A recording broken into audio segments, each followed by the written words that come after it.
Olá, meus amigos do canal G. Vital, mais um vídeo aí para o nosso crescimento.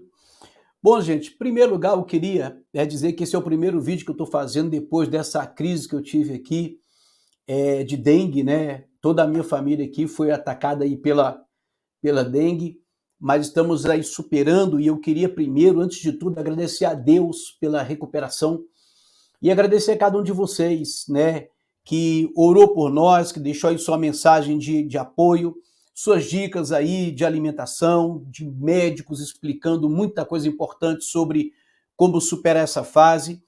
E em especial o pessoal aí do nosso grupo do Telegram, né? Muito obrigado pelo apoio. Eu queria até convidar cada um de vocês a participar desse grupo aqui do Telegram, que tem sido muito útil aí na minha vida, e eu espero estar retomando lá os nossos debates em nome de Jesus para que a gente possa crescer, né? E como sempre, deixar o convite para vocês conhecerem a nossa playlist desse canal, para que você entenda melhor sobre os bastidores do mundo, como eu gosto de falar.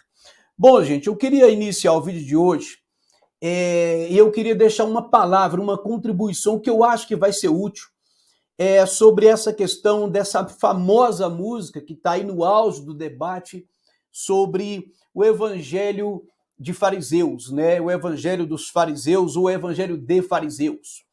Então, eu queria aqui emitir minha humilde opinião, mas eu acho que vai dar para a gente ter uma esclarecida de um ângulo que eu ainda não vi ninguém abordar. Mas eu queria começar dizendo o seguinte. Primeiro, a minha opinião sobre a letra. Essa letra, ela fala de verdade? Sim, ela fala de verdade. Eu até diria que tudo que essa letra fala é verdadeiro. Eu diria que ali tudo que está dizendo, de fato, é uma realidade que nós vivemos em nossos dias. Primeiro ponto é esse. A gente tem que saber ser justo em tudo aquilo que a gente fala. Agora, eu queria fazer a seguinte abordagem. Será que essa verdade que essa letra fala é a verdade absoluta? É somente esta verdade que a gente deve analisar ou enxergar na nossa vida? Eu estou vendo muitos cristãos usarem essas letras para atacarem o próprio cristianismo, o próprio evangelho, sem estar atento a algumas questões que eu quero colocar aqui nesse vídeo. Então, gente, a primeira coisa que eu queria tomar aqui é cortar na carne, porque, veja bem, fica muito claro que essa letra, num dado momento, ela está fazendo um ataque direto a muitos erros que, de fato, têm sido cometidos dentro da própria igreja cristã. Quando a letra fala que o reino virou negócio, o dízimo importa mais do que corações. E se você voltasse para mim agora e perguntasse qual a sua opinião sobre isso, o que eu diria para você? Eu concordo plenamente. Eu concordo plenamente que o reino de Deus ele está virando um negócio, não é que virou um negócio exatamente. A gente precisa saber pontuar que existem exceções. Mas o reino de Deus está virando um negócio sim. O dízimo hoje ele fala muito mais alto do que muitas vidas, do que muitos corações. Agora, eu queria fazer aqui a devida pontuação em cada questão dessa aqui, porque é importante que a gente saiba separar, como Cristo disse, que o joio nasceria no meio do trigo. Eu não posso simplesmente dizer que todo mundo é joio. Eu não posso simplesmente dizer que todo mundo é errado. Eu não posso simplesmente anular a verdade por causa de mentiras. Eu não posso anular o verdadeiro por causa do falso. Eu não posso dizer que Jesus Cristo é uma mentira, porque existem vários falsos cristos que apareceram em todo o decorrer da história. Então nós temos que ter muito cuidado para não sairmos aí sacrificando todo mundo junto e colocando todo mundo junto como se ninguém prestasse. Então precisamos saber pontuar as coisas e como Jesus ensinou, dar a César o que é de César e dar a Deus o que é de Deus. Mas eu queria primeiro deixar claro aqui que de fato existem, que eu acho que está na hora agora dos super pastores, dos pastores super poderosos, que falam tanto de prosperidade, que falam tanto de cura, que tem horário marcado para sessões de cura nas igrejas, que agendaram o horário de cura e Deus é obrigado, parece que, submeter a essa suposta fé. Esses pastores aqui teriam que vir aqui à tona e pedir perdão, porque parte dessa zombaria, parte desse descrédito que a igreja está caindo é por culpa de vocês, falsos pastores, falsos mestres, falsos teólogos. Pessoas que abusam do seu direito, abusam da sua autoridade, abusam da confiança que muitos fiéis têm em vocês, para provocar uma exploração tamanha ao ponto de nós chegarmos aonde estamos chegando com tantas críticas ao Evangelho. Mas eu queria dizer para você, servo, para você, ovelha, para você, irmão, para você que é humilde, que você não está também isento de culpa porque você tem o conhecimento da palavra de Deus à sua disposição, porque você tem a Bíblia Sagrada como o seu livro, que é a sua regra de fé e prática, e através da qual você pode e deve adquirir o verdadeiro conhecimento do Evangelho para não estar sujeito a esses lobos devoradores, a esses algozes, a esses exploradores que dão margem para que tudo isso que está acontecendo aconteça. Mas eu queria também fazer uma menção muito clara para, como é que eu posso falar, para a pessoa que escreveu essa letra. Não estou julgando aqui a cantora, eu não conheço a vida dela, eu não quero entrar nesse mérito, porque eu não posso julgar a intenção do coração de ninguém, mas eu queria aqui deixar uma coisa muito clara, segundo a palavra de Deus, e eu vou trazer alguns textos importantes para a gente refletir aqui. A questão é o seguinte: se a intenção da letra é defender o verdadeiro evangelho, porque tente aqui acompanhar o meu raciocínio. Se uma pessoa produz uma letra denunciando o evangelho de fariseus, se a pessoa faz uma letra denunciando um falso evangelho dentro da igreja, e diga-se de passagem, isso é uma verdade. Mas aí a lógica é que se a pessoa faz uma letra desse tipo, é porque ela tem uma preocupação com o verdadeiro evangelho. É porque presume-se, eu parto de um pressuposto que ela está definindo o verdadeiro evangelho. Mas agora fica aqui uma questão: o que é o verdadeiro evangelho? Porque segundo o entendimento hoje da maioria do povão, de todo mundo, evangelho é só fazer o bem. Evangelho é só ser uma pessoa do bem. Evangelho é só amar o próximo, porque Deus é só amor. Parece que é só isso que se fala hoje do evangelho. E eu quero dizer que se nós temos uma autoridade, se nós temos capacidade intelectual de produzir uma letra identificando os falsos pastores, o falso evangelho, o evangelho de fariseus, eu deveria também usar o mesmo intelecto para defender o verdadeiro evangelho e a verdadeira fé. Porque quem criou esse evangelho não fui eu, quem escreveu essa palavra não fui eu, não foi você. Portanto, eu não tenho o direito de alterar aquilo que foi deixado por Deus. E eu quero tentar mostrar que essa letra, embora ela aponte para uma verdade, ela não está apontando para a verdade absoluta, para a verdade plena. Não, ela não está apontando. E eu vou tentar mostrar aqui o porquê que eu estou falando isso. Porque, veja bem, tente acompanhar aqui comigo o raciocínio.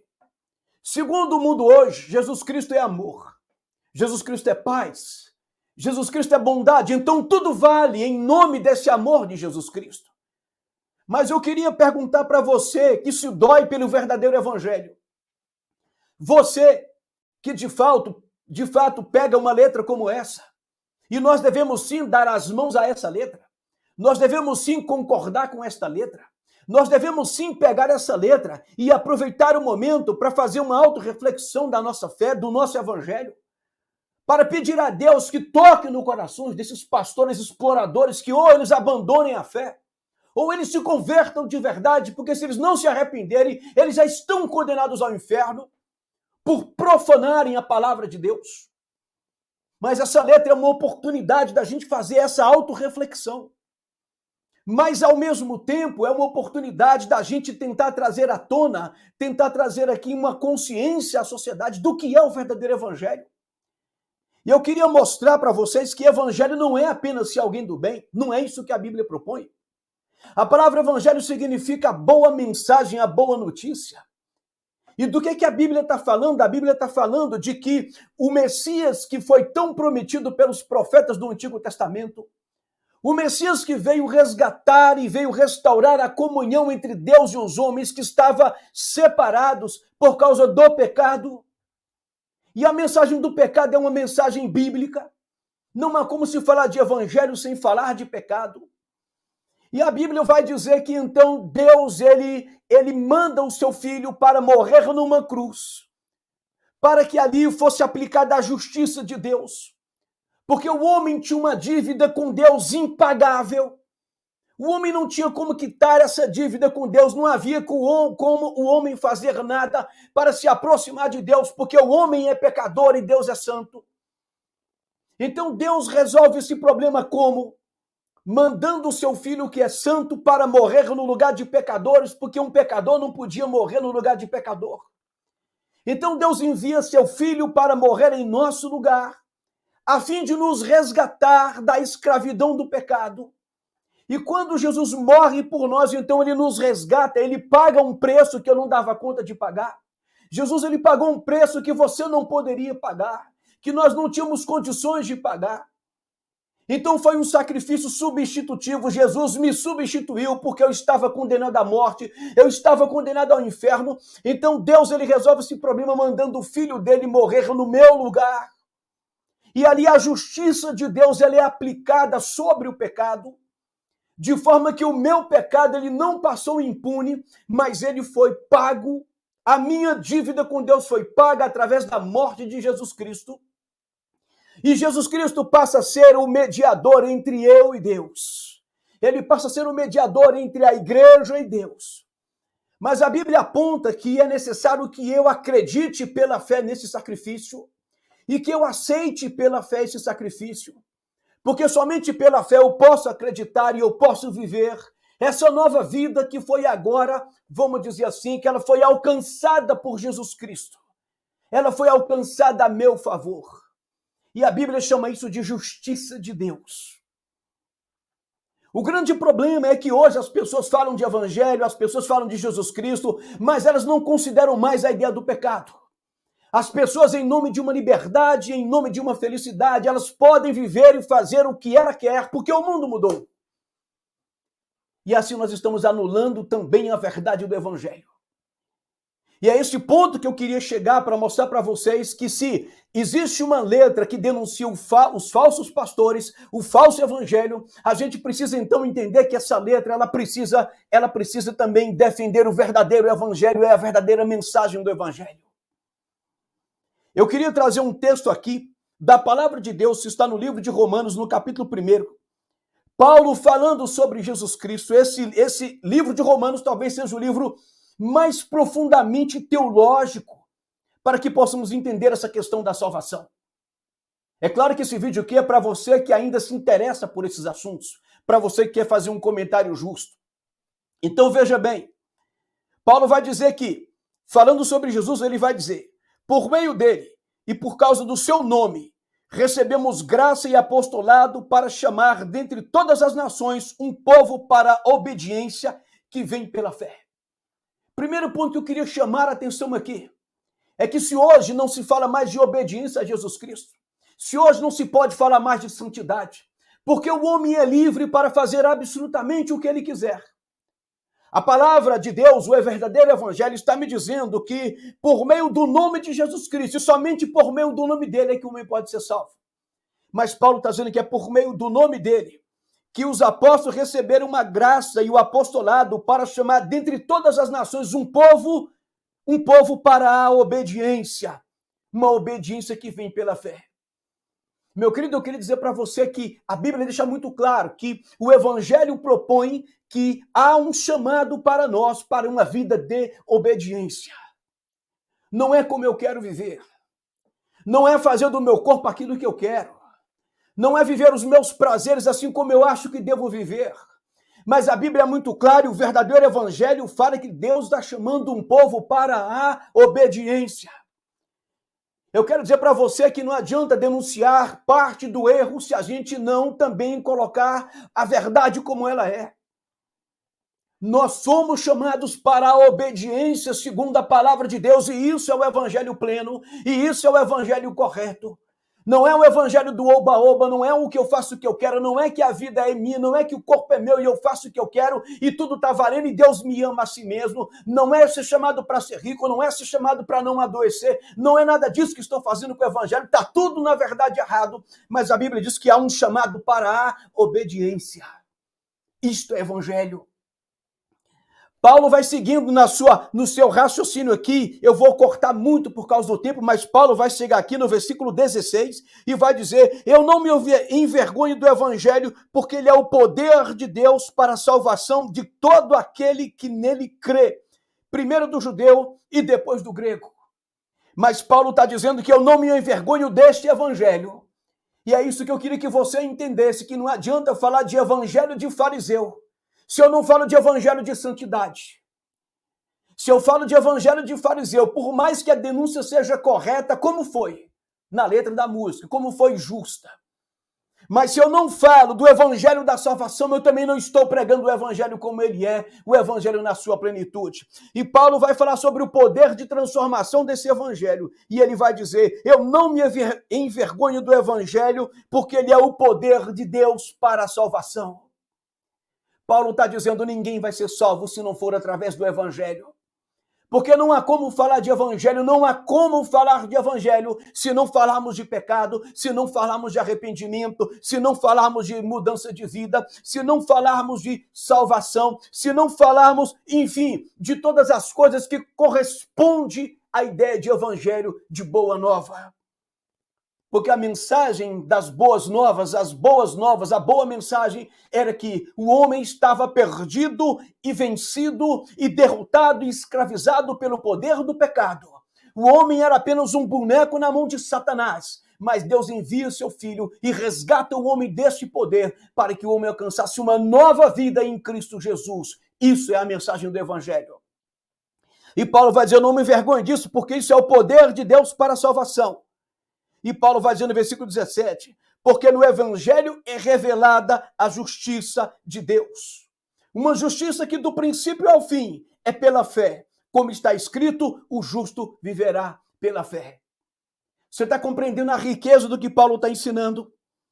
Porque no evangelho é revelada a justiça de Deus. O homem não é salvo porque ele é bonzinho, o homem não é salvo porque ele faz boas obras, o homem não é salvo porque ele faz qualquer coisa de bom, o homem não é salvo porque ele merecia, porque salvação é favor imerecido de Deus, isso é graça, favor imerecido. Paulo está dizendo que no evangelho é revelada a justiça de Deus. Deus, ele simplesmente não passou uma borracha e nem disse, vem cá, meu queridinho. Não, ele não disse nada disso. Deus, ele enviou o filho dele para morrer no nosso lugar, a fim de que o pecado fosse quitado, que a justiça que demandava, sabe, a justiça que demandava uma atitude por causa do pecado, essa justiça foi feita em Cristo Jesus. É como que um crime que necessita que haja punição. É como um crime que necessita, que demanda que haja uma reparação. Então assim era o pecado. Ele demandava uma reparação, ele demandava um ato de quitação. Havia uma dívida para com Deus, e então Deus resolveu isso enviando o filho dele para morrer em nosso lugar, e assim a justiça de Deus foi aplicada. E Paulo está dizendo isso. No evangelho é revelada a justiça de Deus, uma justiça que do princípio ao fim é pela fé. Como está escrito, o justo viverá da fé. Eu não preciso fazer nada para que eu seja salvo, porque Deus já fez o que ele tinha que fazer por mim. Tudo que eu preciso é abraçar essa fé, é ter certeza, e o que vai ser feito a partir de agora é um reconhecimento, é uma gratidão, é um amor que faz com que eu entregue a minha vida a Jesus Cristo e viva não mais eu, mas Cristo passa a viver em mim. Fora disso não é evangelho. Mas aí eu queria também deixar aqui mais um versículo bíblico para tentar mostrar que a gente precisa falar de evangelho de fariseu da forma completa, porque veja bem, se eu denuncio uma parte daquilo que está errado, mas eu não denuncio tudo, é como se eu tivesse algo ali que eu estou preservando porque eu não quero mudança. E é o que a sociedade hoje tem feito.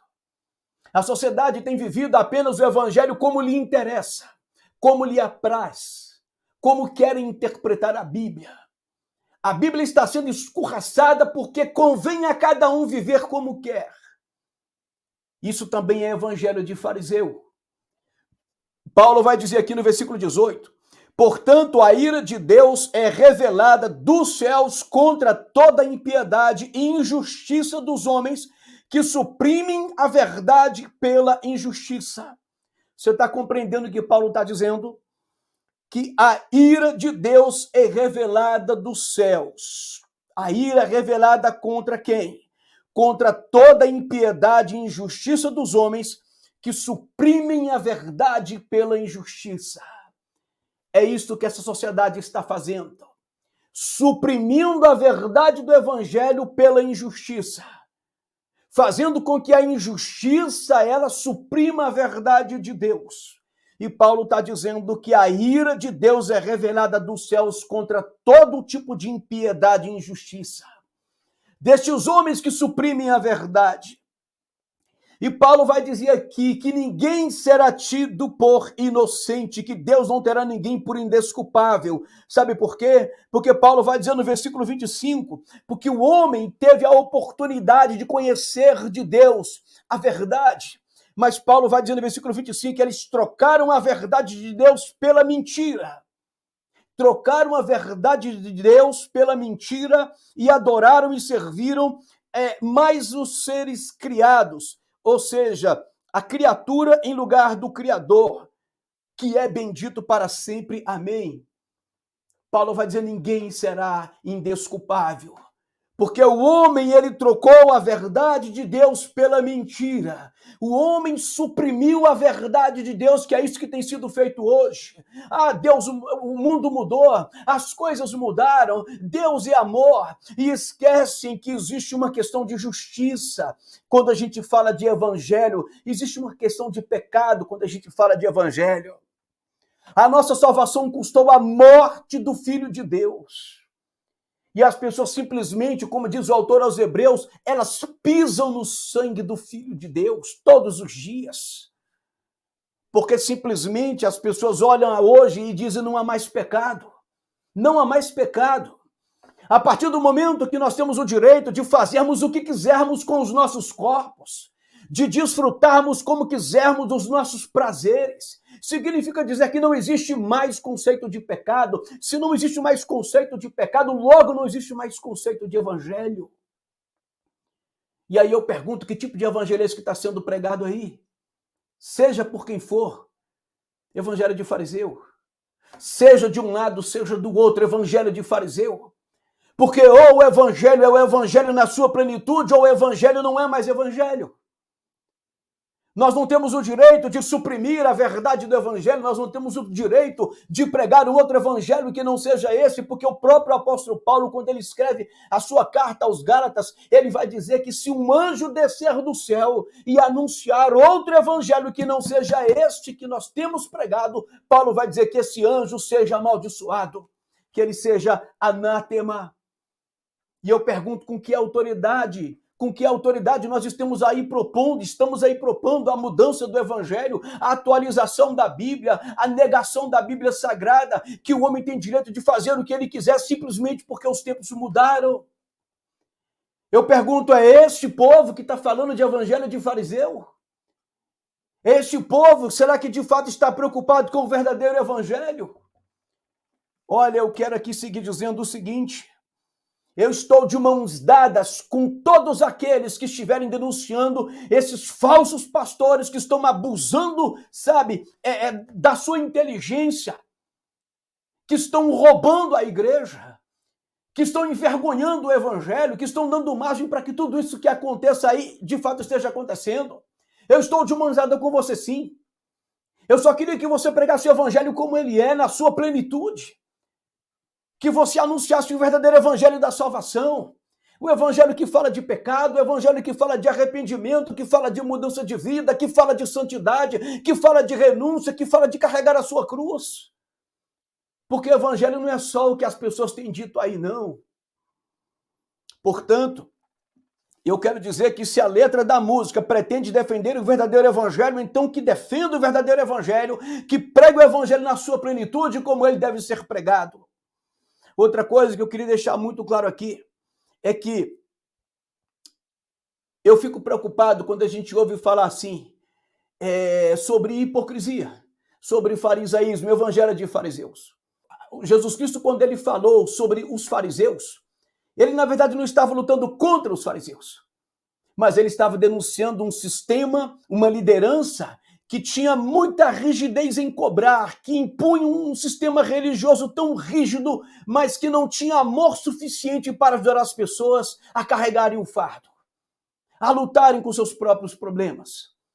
Essas pessoas tinham muita rigidez, mas não tinham misericórdia. E por isso Jesus criticou os fariseus e acabou que os fariseus acabaram tomando um sinônimo de hipocrisia. mas não porque ser fariseu era de fato ser hipócrita, mas é porque naquele contexto, o farisaísmo, eles estavam agindo com tanta hipocrisia que as coisas começaram a se confundir, hipocrisia com farisaísmo. Mas é bom lembrar que quando hoje a gente pega uma letra dessa e fala de evangelho de fariseus, eu estava olhando a letra diz que, tem um trecho da letra que diz assim: enquanto isso, no Marajó, o João desapareceu. Eu fico pensando, se você está divulgando essa letra, se você está cantando essa letra, se você está admirando essa letra, sabe, em nome de um combate ao farisaísmo, eu queria dizer para você que a ministra Damares, quando denunciou os problemas de Marajó, ela foi extremamente criticada. Ela foi taxada de louca, de mentirosa e um monte de coisa. Gente, entenda uma coisa, eu sou um crítico da ministra, da senadora Damares. Eu tenho 2 vídeos onde eu faço críticas a ela por causa justamente da sua incoerência no sentido de ser uma cristã evangélica, e eu tenho as minhas críticas a ela. Mas eu aprendi com Jesus a dar a César o que é de César e dar a Deus o que é de Deus. Já que você está usando essa letra para combater os fariseus e o farisaísmo e o evangelho dos fariseus, eu digo a você o seguinte: então comece a praticar a verdade e reconheça que a ministra estava correta. Reconheça que a ministra fez uma denúncia justa, porque nós precisamos combater o farisaísmo em todas as instâncias. Precisamos realmente buscar a verdade, independente de onde a verdade esteja. Então, meu querido, eu queria também fazer aqui menção apenas a uma coisa. É que Jesus Cristo, ele frisa várias vezes lá no livro de Mateus, no capítulo 23, quando ele combate os fariseus, ele vai dizer: ai de vós, escribas e fariseus hipócritas. Jesus repete essa frase várias vezes: ai de vós, escribas e fariseus hipócritas. Porque Jesus Cristo, ele está condenando um povo que era muito hábil para enxergar o pecado dos outros. Um povo que era muito hábil para fazer crítica aos outros. Um povo que era muito hábil para perceber, sabe, o pecado que as pessoas cometiam, mas esse povo não tinha a mesma habilidade quando era para olhar para os seus próprios pecados. Então eu disse, inclusive, foi o tema da nossa última aula aqui nesse canal. O problema de Jesus aqui, o que ele condenou não foi julgar. A Bíblia nunca proibiu ninguém de julgar ninguém. Mas o que a Bíblia condena é a hipocrisia no julgamento. O que a Bíblia condena é o critério do julgamento. O que Jesus Cristo falou é: tira primeiro a trave do teu olho, para depois você ir lá e tirar o argueiro que está no olho do teu irmão. Ele está dizendo: olha, é legítimo sim que você veja o argueiro do olho do teu irmão, é correto que você veja o argueiro, é até necessário, você está vendo corretamente o argueiro no olho do teu irmão. Ele falou: é importante que você vai lá e tire o argueiro do olho do teu irmão, tudo isso é importante, mas ele falou: primeiro tira a trave do teu olho. Eu quero dizer que esta letra desse hino, ela está sendo uma oportunidade para que todos saiam criticando todos, mas o grande problema é com que autoridade você está criticando o pecado se você é um praticante do pecado? Com que autoridade você está condenando, inclusive, esses falsos pastores, se a sua vida não anda também diante de Deus? Eu queria que você fizesse uma análise e perguntasse: como é que Deus olha hoje para a tua vida? Como é que Deus olha hoje para a tua santidade? Como é que Deus olha hoje para o teu linguajar? Como é que Deus olha hoje, de fato, para o teu coração quebrantado, para o teu arrependimento? Há quanto tempo você não se arrepende dos seus pecados? Há quanto tempo você sequer olha para você e se vê como um pecador? Há quanto tempo você não dobra os joelhos e não chora diante de Deus por causa dos erros que você tem cometido? Por quantas vezes, por tantas vezes você estar entristecendo o Espírito Santo? Por tantas vezes está negando o próprio Evangelho? Por tantas vezes está apoiando tudo que tem sido feito contra este livro? Porque hoje o que mais acontece na sociedade são ataques à fé cristã, são ataques à palavra de Deus, à Bíblia Sagrada, e todos nós participamos de tudo isso. Todos nós, todos os dias, defraudamos este Evangelho. Todos os dias ridicularizamos, pisamos, sabe, menosprezamos este evangelho e, no entanto, estamos preocupados com o evangelho de fariseus. O primeiro ponto que temos que ter é essa autoconsciência, autopercepção, autoavaliação. Ou amamos o evangelho como ele é, ou não estamos falando de evangelho, nem um lado nem um outro. Ou defendemos o evangelho como ele foi colocado por nosso Senhor e Salvador Jesus Cristo, ou todos os outros evangelhos são evangelhos de fariseus. Chame do que quiser. Mas a gente precisa ter essa consciência. Eu não tenho autoridade para acrescentar um tio da palavra de Deus, nem para tirar. Ai daquele que acrescentar, que tirar, que remover. Sejam os hipócritas dos púlpitos, sejam os hipócritas das igrejas, como a letra fala, ou seja, qualquer um que propõe também está mudando a palavra de Deus, porque na verdade todos estão querendo mudar a palavra de Deus. Uns mudando na prática, outros mudando na teoria, outros propondo mudanças, mas todos estão dizendo: Jesus, nós não queremos mais a tua palavra. No fundo, todos estão dizendo: Jesus, a tua palavra está ultrapassada. No fundo, todos estão dizendo: Jesus, a tua palavra já perdeu o prazo de validade. Nós agora estamos propondo um novo evangelho. Nós estamos substituindo Jesus no poder de outorgar a palavra de Deus. É isso que o mundo está fazendo, desprezando a palavra de Deus, desprezando o evangelho. E acaba que todo mundo nega o evangelho, todo mundo propõe um outro evangelho e, na verdade, todo mundo está acusando todo mundo, sendo que todo mundo, na verdade, está vivendo o evangelho de fariseus.